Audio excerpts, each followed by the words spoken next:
Bonjour à tous, bienvenue dans un nouvel épisode du podcast The Inner Life et bienvenue dans un nouveau format que j'ai consciemment appelé Vlogcast. Non, pas vraiment consciemment. Enfin bref, bienvenue dans le premier Vlogcast. Déjà, avant de vous expliquer ce qu'est un Vlogcast pour moi, peut-être que vous serez curieux de savoir ce que dit Google. Google, il nous dit un vlogcast. Alors, je l'ai en anglais parce que, évidemment, maintenant, je sais pas trop pourquoi. Mais un vlogcast, il nous dit, c'est simplement le fait d'uploader un contenu vidéo sur un device, enfin sur un appareil, et de le partager sur Internet pour obtenir une plus large audience, pour toucher une plus large audience. C'est pas du tout mon but. Je suis Safia Ayad et je suis très heureuse de vous retrouver aujourd'hui dans ce premier épisode vlogcast des podcasts The Inner Life. Il y a quelques années, j'avais l'habitude de faire des vlogs. Pas des vlogcasts, mais des vlogs. C'était des vidéos où je vous embarquais soit pendant une journée, soit pendant plusieurs jours, et puis après je compilais et ça faisait des moments de vie et c'était publié sur YouTube. Aujourd'hui, je fais plus de vlogs, mais par contre, je fais des podcasts. Et le concept des vlogs, on me le demande assez souvent, même très très souvent, comme s'il y avait un truc il y avait une certaine nostalgie qui s'était installée et ça manquait. Du coup, je reste comme ça un peu patois, je me dis bah mince, ils aiment bien les vlogs. Et rendons à César ce qui appartient à César, c'est Guillaume qui a encore eu la bonne idée, parce que ça se saurait si j'avais toutes les bonnes idées de ce que je crée, de ce que je vous propose. Mais tout comme c'était lui qui m'avait insufflé l'idée des vidéos The Inner Life il y a 5 ans, quelque chose comme ça, eh bien c'est lui qui m'a dit pourquoi tu fais pas des podcasts juste comme si tu faisais des vlogs, c'est-à-dire pour raconter ce que tu es en train de traverser, ce que tu as vécu, ce qui t'anime en ce moment, tes découvertes, etc., etc. Et j'ai trouvé ça extrêmement chouette. Je me disais, je suis excitée d'enregistrer ce podcast et en même temps, moi-même, j'adorerais quelqu'un me raconte sa vie un peu comme ça. Des choses quand même avec du contenu, hein, pas juste j'ai mangé une pomme et je suis allée au yoga, parce que là, ça serait un petit peu trop auto-centré, il n'y aurait pas vraiment d'intérêt. Mais l'idée, c'est vraiment ça. C'est de pouvoir vous raconter un petit peu ce qui s'est passé ces derniers jours, ces dernières semaines, et ce sur quoi j'ai porté mon attention, et ce qui peut, du coup, nourrir votre vie, parce que l'idée de The Inner Life, c'est ça. C'est pas juste de parler derrière un micro, c'est surtout de nourrir votre vie autant que vous avez envie qu'elle soit nourrie. Donc, c'est parti pour le premier épisode de The Vlogcast. Tiens, j'ai upgradé le nom. Non, de The Inner Life, les podcasts The Inner Life, l'option Vlogcast. Je vais y arriver, je vais vraiment trouver une formulation qui tienne la route. Et merci encore une fois, Guillaume, pour toutes ces merveilleuses idées que tu me donnes. J'espère que ça va vous inspirer, que ça va vous comment on dit, vous distraire d'une certaine manière. Et je suis très heureuse de faire ça. Lors des intentions que j'ai publiées il y a quelques jours sur YouTube, sur toutes les plateformes d'audio, je parlais du fait de revenir au corps. Je parlais du fait de revenir techniquement faire du sport, revenir dans mon corps, parce que j'ai eu la sensation que ces derniers mois, c'était quelque chose que j'avais complètement laissé de côté.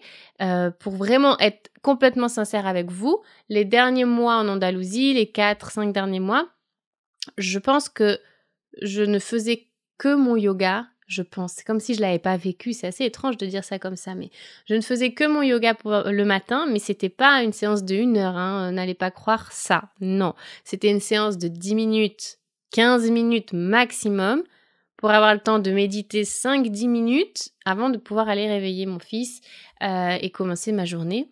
Mais j'avais vraiment pas plus de temps et je n'avais pas non plus beaucoup d'élan à faire ça, parce que ça impliquait de sortir de chez moi pour aller dans un espace commun, parce que dans notre casita, on n'avait pas la place de pratiquer. On avait une casita de 40 mètres carrés, donc techniquement, c'était impossible.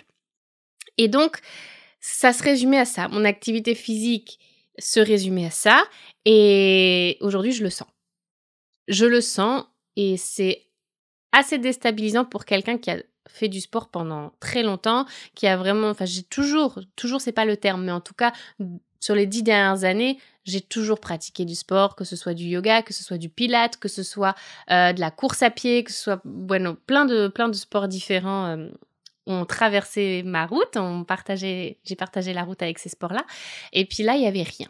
Et donc, en revenant là, j'ai la sensation de revenir à mon corps et d'honorer réellement l'intention que j'ai posée il y a quelques semaines. Et avec des choses très simples, avec des choses très accessibles, rien que le fait de marcher. En vivant à la campagne, on ne marche pas. Ou alors, il faut vraiment faire l'effort d'aller marcher. Mais en vivant en ville, tu n'as pas le choix que de marcher constamment. C'est-à-dire que pour aller au métro, tu dois marcher. Pour aller d'un point A à un point B, tu dois marcher. Tu ne prends pas ta voiture généralement quand tu es en ville. En tout cas, dans ma réalité, je ne prends la voiture que pour sortir de Barcelone. Je ne prends pas ma voiture pour être dans Barcelone. Et du coup, ce truc-là de marcher, mais de manière sans que ce soit une décision que je prends, mais juste ça fait partie de la dynamique de ma journée, ça m'amène facilement à faire 8000, 10 000 pas dans la journée, ce qui est énorme.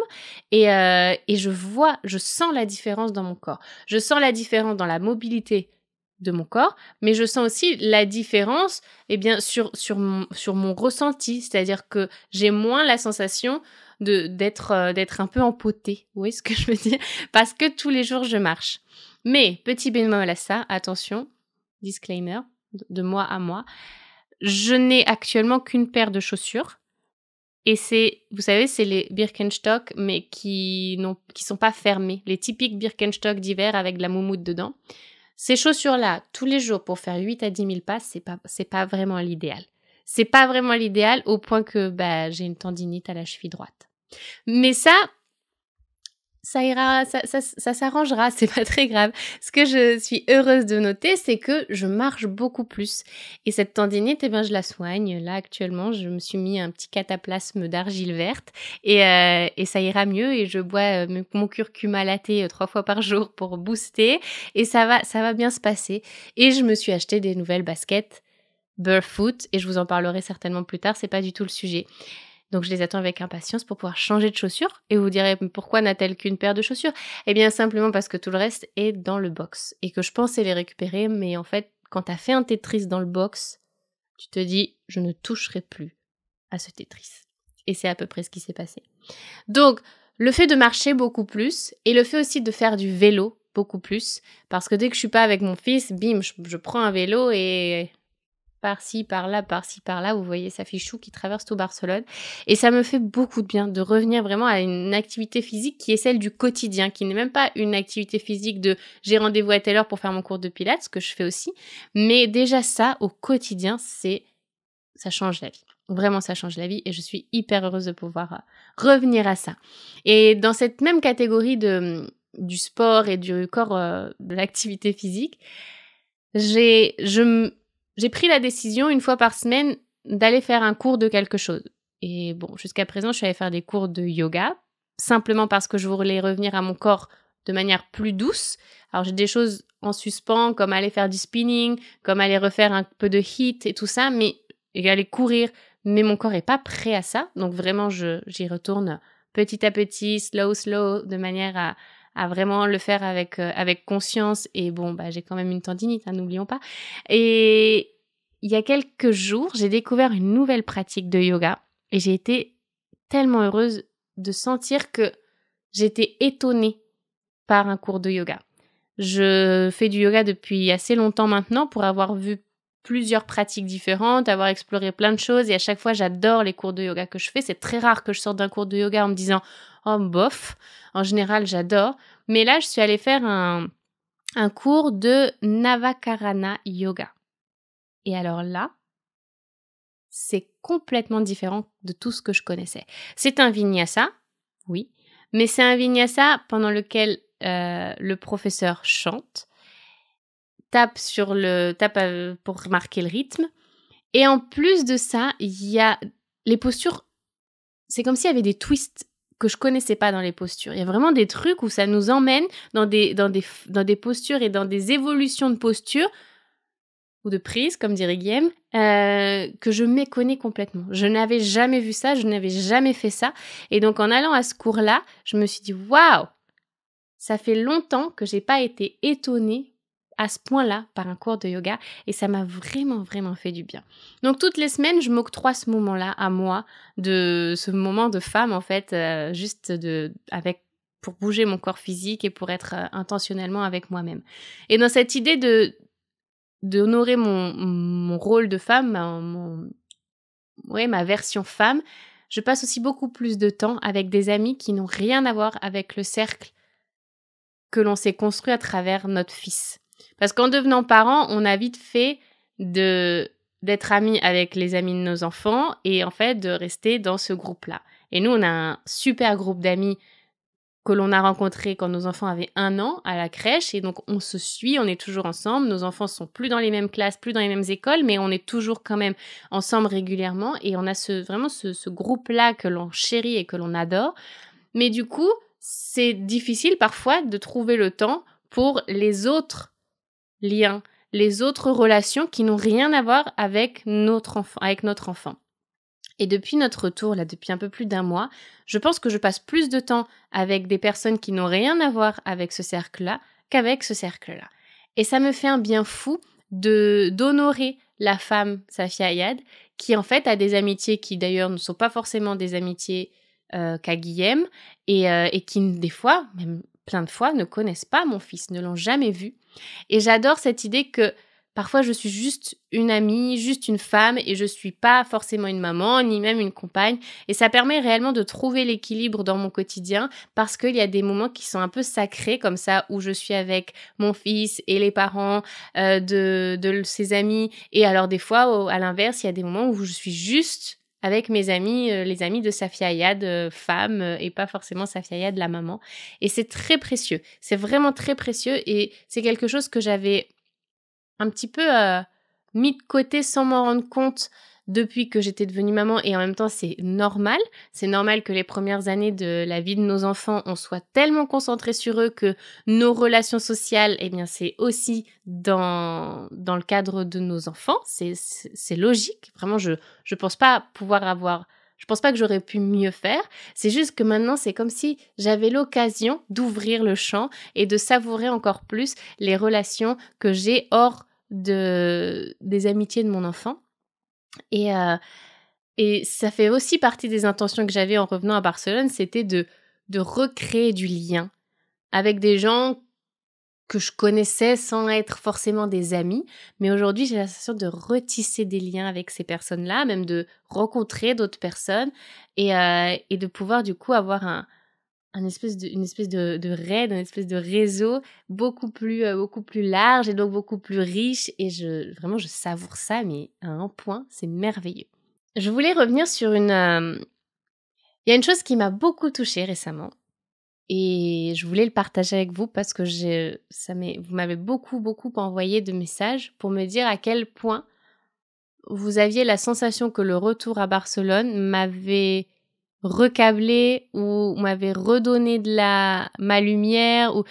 Vous avez tous votre façon d'exprimer le sujet, mais il y avait vraiment ce truc, quelqu'un qui m'a dit « tu es à nouveau solaire » et à l'inverse, il y a quelqu'un qui m'a dit en Andalousie, je trouve que tu m'apportais beaucoup de tristesse. Et vraiment, vous voyez, ce truc-là comme si avant, pour certaines personnes, c'était un peu triste et le fait de revenir là, eh bien, il y avait à nouveau la joie qui émanait de ce que je partage. Et j'ai pas été triste en Andalousie, hein. Pas du tout. J'ai pas été triste. Parfois oui, comme tout le monde, mais j'ai été plein d'autres choses, mais pas spécialement triste. C'est pas ce que je retiens. Mais je comprends l'impression que ça a pu donner de tristesse à travers ce que je partageais à ce moment-là. Déjà parce que je partageais peu et parce que j'avais pas le temps, en fait. Vraiment, c'était un tourbillon dans ma vie. Et je suis hyper touchée de tous vos messages comme ça, de tous ces messages qui disent voilà, ça me fait du bien de te revoir, comme ça, j'ai l'impression que tu te sens bien, ça me fait du bien. En fait, c'est pas le fait que vous ayez la sensation que j'aille bien qui me fait du bien à moi et qui me rend heureuse. C'est le fait que ça puisse faire écho et que ça puisse vous donner le sourire et que ça puisse vous faire du bien à vous. En fait, réellement c'est ça, parce que moi je suis bien là, j'étais pas trop mal en Andalousie, bon je suis mieux ici, mais j'étais pas triste, c'est ça que je veux dire. Mais en fait le fait que vous puissiez consommer des choses sur les réseaux qui vous fassent du bien parce que c'est ce que j'ai là, apparemment ce que je dégage, eh bien moi, ça me rend heureuse. Et ça me rend heureuse que vous le partagiez avec moi. Vraiment, c'est de tout cœur, j'avais envie de vous remercier pour ça. Et c'est tout ce que je garde en fait. C'est vraiment tout ce que je garde. Dans ce partage, j'avais aussi envie de vous parler régulièrement d'un favori, de quelque chose que j'ai découvert, que j'ai vécu, que j'ai vu et que j'ai envie de vous inviter à découvrir. Et dans celui d'aujourd'hui, dans ce premier vlogcast, j'avais envie de vous parler d'un documentaire que j'ai regardé. Alors j'en ai regardé 3 récemment, mais il y en a un dont j'ai vraiment envie de vous parler, qui pourra justement vous parler. Et ça pourra me permettre de conclure sur autre chose après. Récemment, on a regardé avec Guillaume les 2 saisons du documentaire sur Orelsan, sur Prime Video. Et comment vous dire ? Moi, c'est-à-dire que il y a 2 mois, tu m'aurais dit « Chante-moi une chanson d'Orelsan », je t'aurais dit je donne ma langue au chat. Peut-être basique, peut-être que j'aurais pu te dire « Je crois qu'il y a un truc où il passe au milieu d'une rangée de personnes. » Voilà, c'est tout ce que j'aurais pu vous dire. Je méconnaissais complètement. Je savais que cet homme-là existait et qui cartonnait, ça, ok, mais je n'avais aucune idée de ce qu'il chantait. C'est pas du tout mon univers. Et en regardant les 2 saisons de ce documentaire sur Orelsan, ben aujourd'hui j'ai envie d'aller le voir en concert. J'ai vraiment envie d'aller le voir en concert. C'est un délire. C'est-à-dire que je me suis accrochée au personnage au pluriel. Je vous raconte un petit peu l'histoire pour ceux qui l'ont pas vu. Le documentaire sur Orelsan, il a été réalisé par son frère qui s'appelle Clément. Et il faut savoir que Orelsan et ses amis, donc Skred, et attendez, j'ai oublié, Ablai, voilà, et Grunge. Oh là là, vous allez dire, mais de quoi elle nous parle? Safia, elle nous parle de rap. Bueno, c'est en fait un groupe d'amis de toda la vida. Un groupe d'amis on a 18 ans et on est déjà amis. Aujourd'hui, ils ont la quarantaine, ils sont toujours amis et ils travaillent toujours ensemble. Donc, on revient à quand ils avaient à peine 20 ans. En fait, le Clément, là, le frère d'Aurel, il obtient une caméra, un caméscope vous savez, de l'époque. Et il commence à filmer ce que son frère et ses potes font, parce qu'ils sont déjà à fond dans le rap, enfin à fond, tout est relatif. Ils squattent l'appartement d'Aurel, parce qu'il y a Internet chez Aurel, et de temps en temps, ils se réveillent d'une longue sieste, et puis ils se disent, tiens, si on faisait un peu de rap. Mais ils ont quand même ce rêve de faire du rap. Donc c'était il y a 20 ans, le gars, il commence à filmer. Et pendant 20 ans, il filme toute l'évolution de la carrière d'Orelsan.